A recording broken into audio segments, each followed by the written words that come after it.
Well, with high winds set to return to the Los Angeles area today, crews race to contain the Palisades fire, which continued burning last night. WGN's Judy Wang is in the newsroom with the latest. Good morning, Judy. Good morning. Stronger winds with gusts up to 70 miles per hour are supposed to return this morning. Firefighters consider these next days critical to their efforts against 4 major wildfires.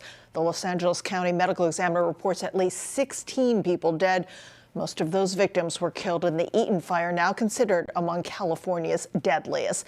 These scenes are from overnight. The Palisades fire along the coast, the biggest fire, which broke out Tuesday, is just 11% contained. Evacuation orders have expanded as the fire moves east, threatening new communities, including Brentwood, Encino, and UCLA. The Eaton fire near Pasadena and Altadena is 15% contained. 11 of the people killed were killed in this fire. Saturday was a productive day for firefighters thanks to more favorable weather conditions, but winds will pick up this morning and late Monday into early Tuesday. The National Weather Service issued a red flag warning until Wednesday. That means conditions could cause what forecasters call extreme fire behavior.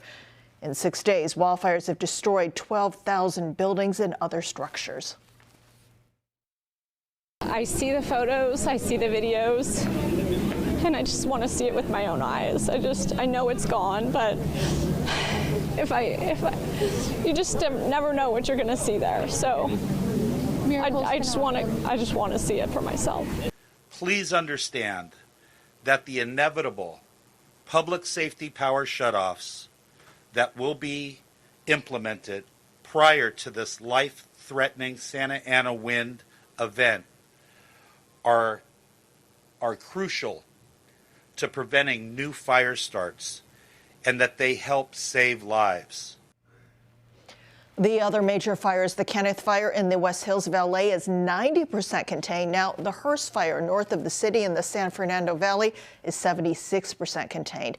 Crews are getting some international help. Mexico and Canada sent firefighters and air takers. Back to you.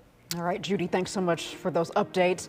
Our parent company, Nexstar Media, is working with the Red Cross to raise money.